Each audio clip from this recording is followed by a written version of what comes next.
Hi GREATfuls! Welcome back sa Charlene's TV. Inilaan ko talaga itong video na ito para makapagpasalamat sa inyo sa lahat ng pinagsamahan natin dahil tayo sa Charlene's TV ay meron ng 500,000 subscribers. Yay!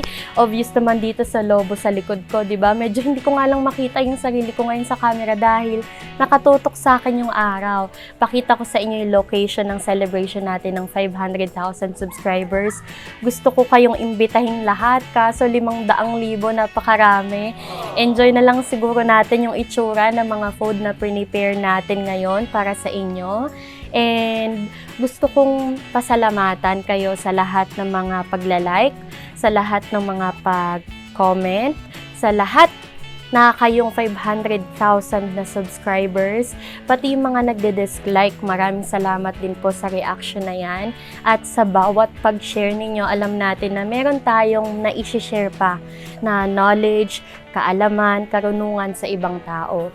So, ako si Ma'am Charlene ko or Ate Charlene ko kung tatawagin ng iba, ay umaasa na sana marami pa tayong videos na pagsasamahan and madami pa akong maituro sa inyo at madami pa tayong mga life experiences na ma-share sa isa't isa. Taos puso ako nagpapasalamat sa inyong lahat. Kung hindi dahil sa inyo, wala ako dito. Kayo ang dahilan kung bakit ako patuloy na gumagawa ng videos dito sa YouTube. Pasensya na kung medyo mahina yung boses ko, parang pagod na pagod lang talaga, pero maraming salamat talaga sa suporta ninyo lahat. And nung isang linggo pala ay sumagot ako ng mga tanong na doon sa pinost ko na magtanong kayo and sasagutin ko. Kaso merong mga naiwan na question. So, iunahin ko to si Miss Universe Updates. Hi teacher, I'm John Ray Carpio Coquilla, taking Bachelor of Elementary Education. Now, my question for you, what is the most important thing we should be teaching students this time of crisis or pandemic? Thank you po, your solid fans. Miss Universe Update. Grabe, tanong no, parang pang Miss Universe din. Well, for me as a teacher, you know, being able to teach the students with the knowledge, with the lessons about your subject matter is one good thing. But one great thing that we can impart to our students is the lesson of value, of the moral and discipline. So sa tingin ko ngayong pandemic, ang dapat na pagtuunan natin ng pansin ay yung turuan natin yung mga bata ng tamang asal, ng tamang gawi, ituro din natin sa kanila yung pagdarasal. Dahil dyan tayo kakapit eh. Lahat ng tao, iiwanan tayo, sakit. Lahat ng tao ay aalis, lahat sa isang lifetime ng isang tao, darating talaga yung part na mabibigo ka. Yung tiwala mo is hindi ma-reciprocate nung taong pinagkatiwalaan mo ng bagay na iyon. So, ang tangi lang nating pasasandalan ay yung Diyos na may kapal. So, yun. Siguro, ang pinakamahalagang maituro ngayong pandemic is yung moral values and good manners and right conduct. And kindness siguro, kindness. Kasi once na mabuti ang lahat ng tao or hindi natin alam kung kailan magtatapos yung ripple ng kindness na yan. Sabi naman ni Jameson Baranga, nag-word ka din ba sa kakayahan mo, kailan at bakit? Oo, sobra-sobra sa lahat ng oras na nagsasalita ako sa harap ng camera katulad ngayon. Nandyan yung part na ipapahinto ko kasi, wait, pangit nito. Parang, ay sandali, nagkamali ako. Sa video yun, di ba? Pero kapag sa personal, like nagtuturo ako sa estudyante or speaker ako sa isang seminar, sobrang kaba nung pinagdadaanan ko sa bawat pagsasalita. Hindi porket sinabi na sanay na ako magsalita, ito na ako, one click makakapagsalita na agad. Hindi ganun.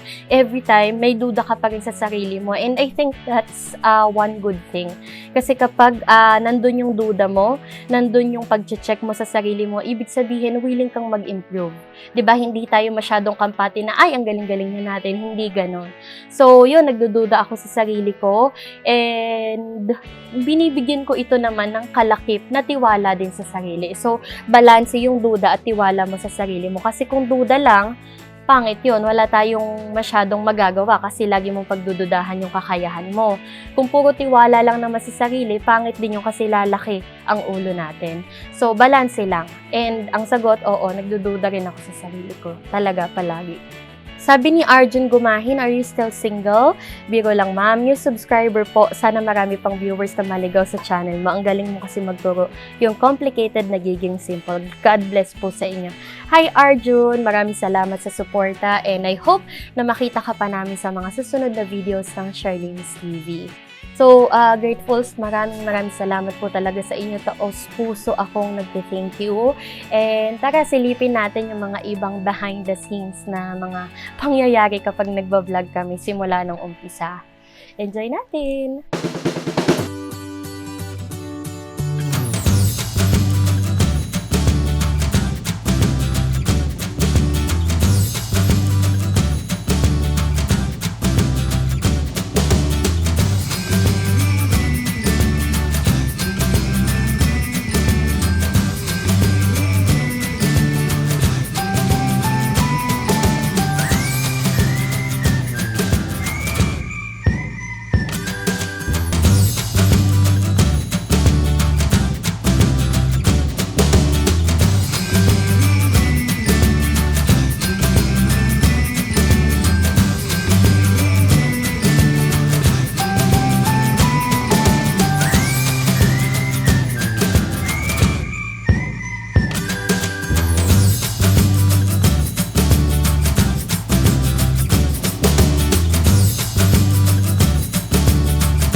So, yun lang, GREATfuls. Pili ka kung anong gusto mo panoorin na video. Wala tayong English lesson ngayon. Bye-bye! See you! Bye-bye!